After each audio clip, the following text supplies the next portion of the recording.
So it's quite a long time since I've done a video. What I thought I would do is I thought I would describe a bit more over and above what I have said in my other video about 75 buying in my channel, just about what it's like to live with and the things that have been done to this car, both in my ownership and the ownership of the previous person who owned it. It came with quite a comprehensive service history, this car, and it had a lot of the famous 75 issues already fixed before I got it, which was fantastic, but a few of the other common 75 problems have occurred in my ownership. Thankfully none of them non-driving, those have pretty much already been dealt with, but I thought I would just go through a kind of more of a real world account of the things you can expect to encounter when you buy and drive and use a Rover 75, especially every day. We'll just take a short drive as well, just rather than me sitting here talking to you. So this one is a diesel automatic. So in terms of my own ownership of this particular 75 and others, it is kind of limited to the diesels. I've never owned a petrol one yet. I would love a V6, but fuel economy just is not too great. So the things that this car has had done prior to my ownership and during my ownership, you can pretty much expect to have to do those to your own 75 if they haven't already been done. Apologies, it's a bit dark, the video, it's 3:30 now and it's winter time. So before I got this had the upper and lower rear suspension arms replaced. That's quite an expensive job. You can see there's another video in my channel explaining a bit more about that. They were done by the previous owner. It's also had like the back plates on the rear brakes replaced. They can rot away. It's had a modification to the handbrake from a Mini R53, the compensator. Handbrake's now really efficient.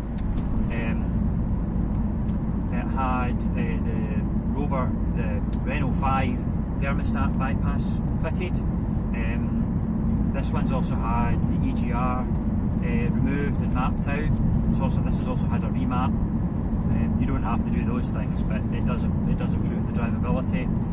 It's had a replacement automatic gearbox from a lower mileage car, because this has now got 169,000 and the gearbox, I think, that was in it just wore out. It just wouldn't work anymore.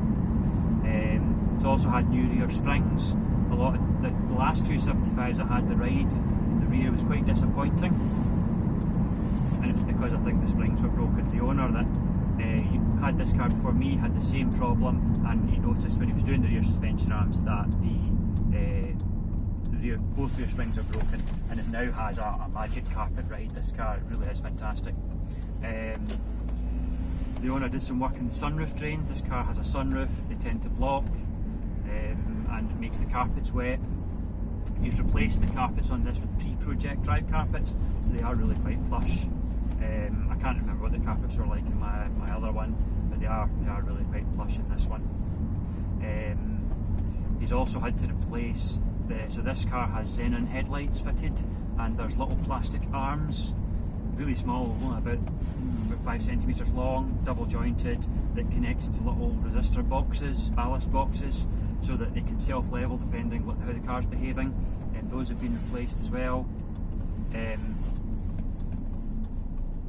Other things it's had the radiator fans didn't work for the previous owner, so he's fitted it's called the gold resistor mod. It's a modification you can do to the wiring loom and the fans, and it basically it remedies whatever it is that kind of burns out on the fan wiring.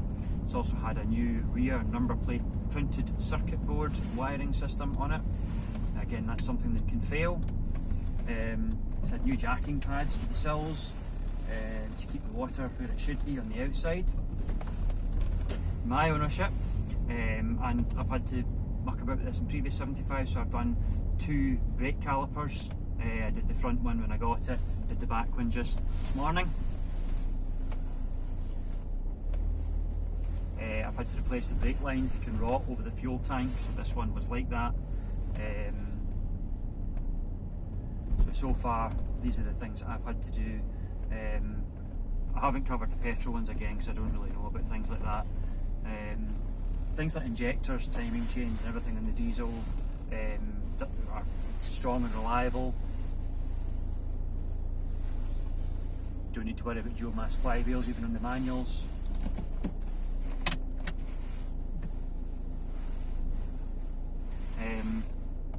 I think that's really everything I've had to do so far in my ownership. Well, also I've had to do some more work on the sunroof drains.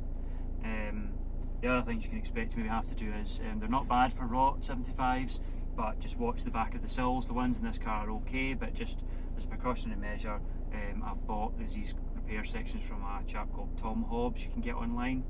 They're apparently a really good fit, really well made, so I bought a couple of those as well. I've made sure that the plenum drains have been rodded and clear of debris. The PCV filter in this has been replaced by a BMW Vortex type. It's not a sponge type, which is the standard type. It's a plastic one, so that's now been fitted. You never need to do that again. And other than sort of servicing, that's really all I've had to do to this car. Other things that can go wrong, so your switch pack there, your mirrors can eventually just wear out. This one's kind of on its last legs. Door locks can freeze up in the winter. The windows can come off the runners. Door cards fairly easy to take off though, so that's not too much of an issue. Other than that, I think fuel tank straps can corrode. The one in this one, they can snap. The one in this one is corroded, but I looked under it this morning, it's okay. But discount MG Rover spares where they had a stock of them in, so they were only about £60, so I've just bought one just as a precautionary measure. So that's something to look out for as well when you're under the car, looking at it. As I say, this one is relatively okay. Front suspension arms, because of the weight of the car, they can wear out as well quite quickly. So this car is okay, I've not had to do that yet, but again, they could be considered pretty much a service item. So other than that, I think this car has had, as I say, most of the famous issues. It's now pretty much sorted. The only thing it really needs is 2 new front tyres. Oh, the other issue it has, actually I forgot to mention, it has a leak in the rear light seal, very common issue for 75s. The boot carpet in this one is actually beautifully dry, it's really nice, doesn't have any smell at all, it doesn't look like it's ever been wet, so I've ordered a new light seal for it. But there's other various joins in the structure of the car, you know, the way that it's made, there's various sealant in the joins. The bottom of the rear window, that can go. Captain Tolly's creeping crack apparently is a good thing to use. I think the previous owner of this car did that. The Facebook page, Rover 75 Facebook page, is they're both very good. I'm in the Scotland MG and Rover page as well, that's very good, very helpful people. I'd say get on one of those, and the 75 and ZT Owners Club forum is an absolute wealth of information there as well, very, very good. What's not on there isn't really worth knowing. So I've had this car now, I think I've had it coming up 8 months, which is the longest I've owned any of the 75s I've had. This is my third one. MOT's in February, and I'm hoping that there's not really going to be too much that it's going to need. So these are the things to be aware of when you're buying a 75. If you can get one that's had the rear suspension arms done, that is probably the biggest job. It's a specialist job, and I would say that if it's had those done, buy it. That's why I bought this car. Other than that, they're great cars to drive, really comfortable. Got quite a classic following now, so if you do find a good one, enjoy it.